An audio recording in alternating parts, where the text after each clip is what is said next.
1936, la gauche unifiée remporte les élections législatives en France. C'est ce que l'on a appelé la victoire du Front populaire, mené par le socialiste Léon Blum. Le programme révolutionnaire proposait d'instaurer, entre autres, des congés payés pour les ouvriers. En 1937, suite à cette victoire électorale, la Confédération Générale du Travail, la CGT, syndicat ouvrier proche du Parti communiste français, demandait à Jean Renoir de réaliser un film sur la Révolution française. Depuis plusieurs films, Renoir était devenu un des maîtres du cinéma français. Fils du grand peintre Auguste Renoir, sa carrière avait déjà connu quelques succès, notamment Boudu sauvé des eaux, Les Bas-fonds,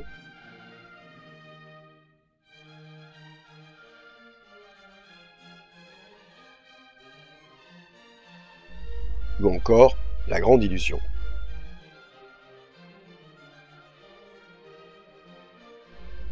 En 1936, il avait réalisé une œuvre vantant l'enthousiasme du Front populaire, c'était Le Crime de Monsieur Lange. Mais la conclusion de ce film était jugée peu optimiste. Avec la Marseillaise, Renoir se lance alors dans une grande fresque à la fois historique et politique. Peu de grands noms du cinéma français à l'écran, hormis peut-être Louis Jouvet et le propre frère du réalisateur, Pierre Renoir, dans le rôle du roi de France, Louis XVI. Si le film reçut le soutien de nombreux intellectuels communistes, l'accueil public autant que critique fut pourtant glacial et provoqua le premier grand échec commercial de Jean Renoir depuis longtemps. Il faut dire que le film proposait plusieurs degrés de lecture, mais peut-être pas celui qu'attendaient les spectateurs, ni peut-être même les commanditaires du film. Si l'on pouvait apprécier la représentation négative des adversaires de la Révolution française, l'absence de lyrisme n'a pas semblé ravir ceux qui attendaient de voir sur grand écran une prise de la Bastille à l'américaine. Au contraire, c'est bien le peuple le héros du film, ce qui explique que celui-ci commence le 14 juillet 1789, date de l'insurrection des Parisiens. La Marseillaise a peut-être souffert du grand succès qu'avait rencontré un an avant La Grande Illusion, merveilleusement servie, il est vrai, par des acteurs de premier plan, Gabin, Freinet, Dalliot et von Stroheim. Un an après La Marseillaise, Jean Renoir adaptait le roman d'Émile Zola, La Bête humaine. Il retrouvait Gabin, un discours social plus lisible, plus direct et surtout le succès.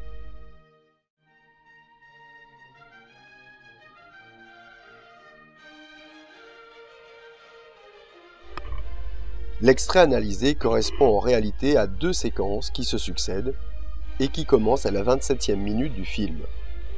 L'action de la première se situe près de Marseille, avec un panorama géographique permettant de se localiser. Celle de la seconde se trouve en Allemagne, bien qu'aucune évocation géographique ne soit clairement établie à l'écran. La compréhension du lieu où se déroule la seconde séquence vient de ce que dit Arnaud, le révolutionnaire de la première séquence, au noble Saint-Laurent. Celui-ci se trouvant dans la seconde séquence, il fait donc raccord entre ces deux actions. C'est enfin par les dialogues des personnages de la seconde séquence qu'est confirmée leur localisation en Allemagne. La composition de chaque séquence est également différente. Pour la première, 2 plans suffisent. Quand les révolutionnaires prennent le fort du bord de mer, à Saint-Laurent, un drapeau est hissé dominant les individus. Il est regardé de la même manière par Arnaud et Saint-Laurent. C'est ensuite une opposition entre ces deux hommes qui dominent à l'écran. Il n'y a pas de violence exprimée. Arnaud porte un chapeau à cocarde, tandis que Saint-Laurent porte un chapeau militaire. Toujours dans le premier plan, les deux personnages regardent une barque de pêche.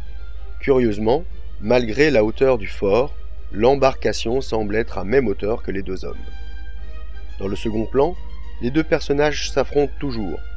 Soudain, Arnaud sort du cadre et laisse Saint-Laurent seul. En fait, le corps d'Arnaud masquait différents individus, révolutionnaires ou travailleurs, symbolisant de fait le peuple. Saint-Laurent sort lui aussi du cadre, ne laissant plus que le peuple à l'écran. L'impression qui se dégage est alors celle de l'unité du peuple, de la nation. Dans la seconde séquence, c'est au contraire une multiplication de plans qui se succèdent avec des champs contre champs nombreux. Peu de plans prennent tous les individus se situant dans la même pièce. Leur tenue vestimentaire laisse à penser qu'ils sont tous nobles. Pourtant, une d'entre elles se fait servir par les autres. Ce plan extrêmement travaillé montre une forte agitation autour d'elle, occupant tout le cadre.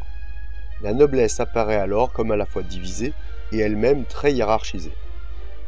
Les jeux de regard échangés entre Saint-Laurent et un autre noble témoignent aussi d'appréciations très diverses sur la situation en France et d'antagonisme réel.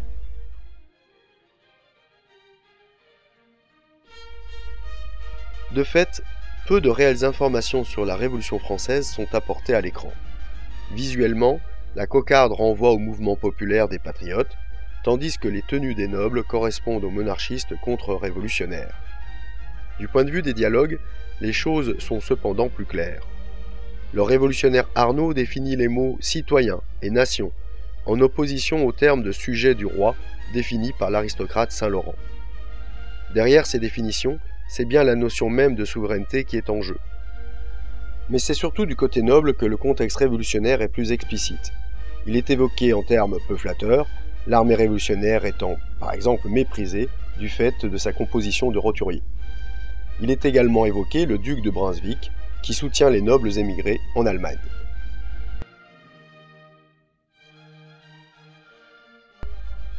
Pour autant, ces deux extraits renvoient en fait à d'autres questions que la seule représentation de la Révolution française.